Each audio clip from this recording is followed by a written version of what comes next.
What is a medium? That question was the first thing that I said sitting in front of a medium who told me that I was a medium. And I ask that question when I'm demonstrating. That's the first thing I ask people is hands up if you know what a medium is or if you've ever been to see a medium. And I'm somewhat astounded that probably only 10% of the room put their hand up. I'm like, where are you people? Where are you? Are you living under a rock? But this is my world, not their world. And so when I was told I was a medium and I was like, well, what is that? And what do I do about it? And how do I work? Well, working with it wasn't even a question I had in my mind. But luckily enough, when the timing is right, the right teacher will present themselves. I'm a strong believer in that. And there she was sitting in front of me. And as I started the path of my own unfolding and development, it opened quickly because the timing was right. I was meant to work on it then.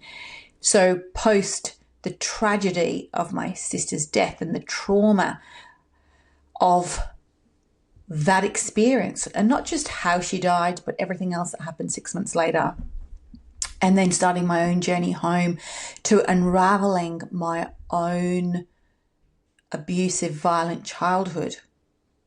It was a deep awakening for my calling, and my soul's expression was crying for alignment. And that was how the journey began of my mediumship. So going to these probably 4 to 6 weekly workshops throughout the year. And then I remember that first year and then doing my first retreat with 2 other mediums that came from Canada, brilliant mediums. And I would say between Simon James, Brian Robertson and Christine Morgan, they were my 3 teachers. They were the only teachers that I probably sat with. Even though Simon and Brian came to Australia maybe annually every 2 years and not very often for a while now, but they were the greatest influences in my mediumship and healing work. And the magical things that happened throughout the journey of knowing and understanding my own mediumship and becoming that medium was part of the struggle with it as well. And the struggle was, what is a medium? And I didn't want to be like other people. I didn't want to be a medium that demonstrated. I didn't want to be a medium that churned out readings day in, day out. And it was really confusing, having come from an academic background and having a corporate job. What was it all for? How was this even going to fit into my life? Like, it made no sense. And even doing readings, even though I had one foot in the mediumship world and the metaphysical world and the world of spiritual development, psychic work, developing intuition, as I was exploring all of that for myself and going to workshops with Christine and realizing the deeper work was the personal transformation. It was the personal development work, the programming that I had to shifting my own stuckness and my stuff, my fear and my lack of self-belief and my own lack of alignment that is a part of the journey. And personal development and spiritual growth work hand in hand. So the more that you develop and work on your own stuff, the more it impacts your vibration. Now, I say that in retrospect because I didn't know what I was doing back then. But now I know that the stuff that holds you back, your programming, your beliefs, the trauma, all sits within our planes of existence. And so if you're not working on them, to heal them, to understand them, to let things go, all of that stuff that we talk about so flippantly.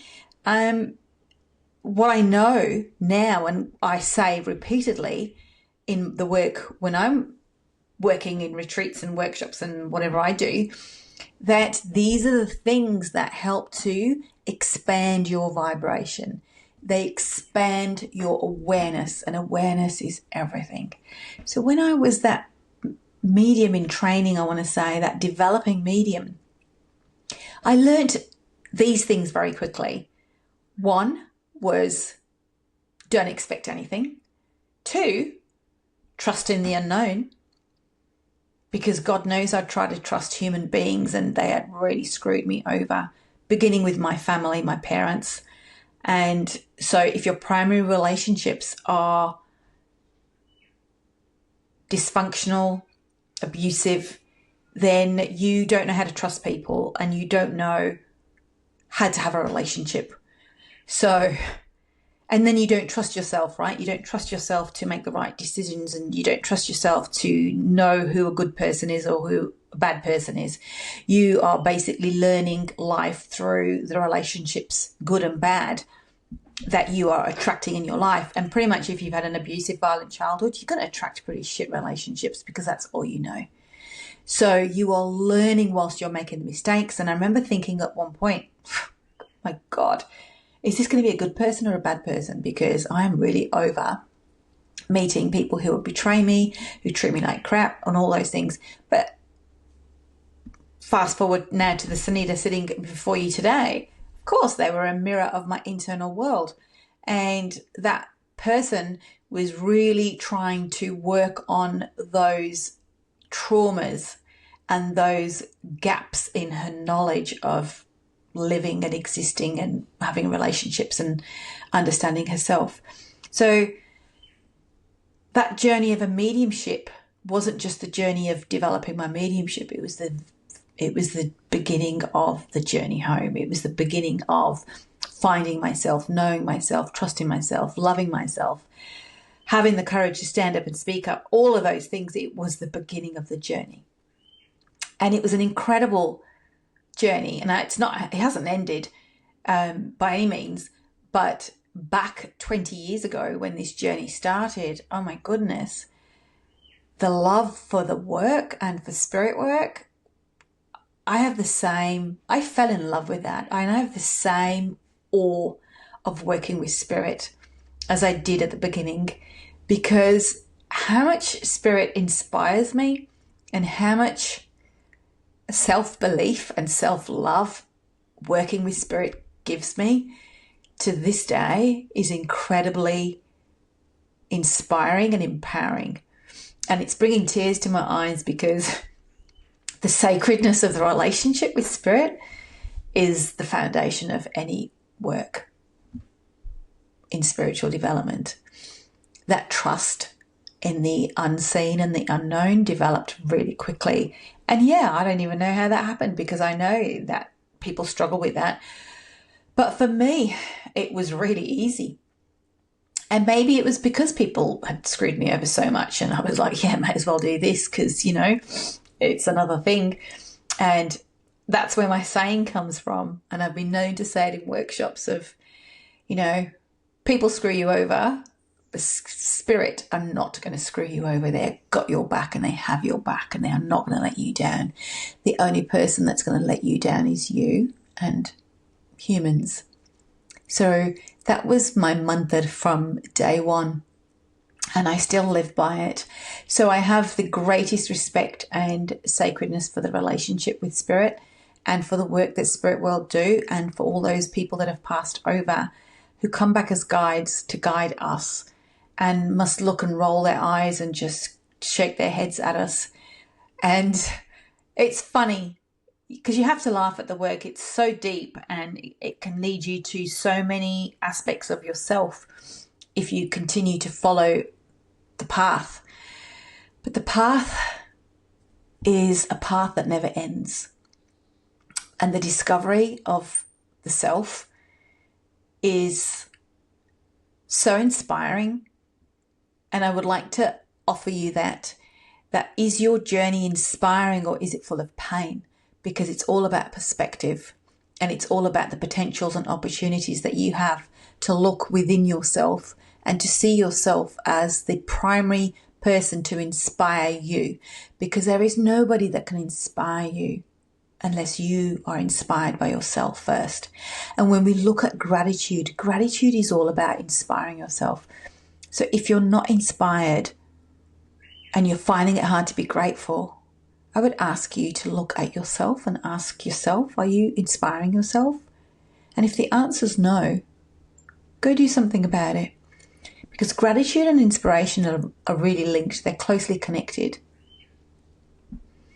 And so if you're not feeling truly inspired from the heart, where even talking about that thing just makes you feel passion and love and an expansion of your vibration, then know that you're not inspired. And better to know that and acknowledge that and to start the journey of becoming inspired by yourself than to ignore it and avoid it and not know it. So my challenge to you is now, are you inspiring yourself? Is that your struggle? Are there parts of you that you're avoiding because you're feeling that, I don't do anything, have anything, want anything. I don't feel that I'm inspiring. And let that be the start of your journey. So let me know, are you inspired by yourself? Or are you just going through the motions? If this resonated, don't just keep it to yourself. Let's keep the conversation going. You can catch me on Instagram at The Corporate Medium and tell me what hit home for you and what resonated. If you've got a story to share or a topic you want me to cover, let me know. And hey, before you go, subscribe, follow, leave a review, and share this with someone who needs it. I'll see you next time.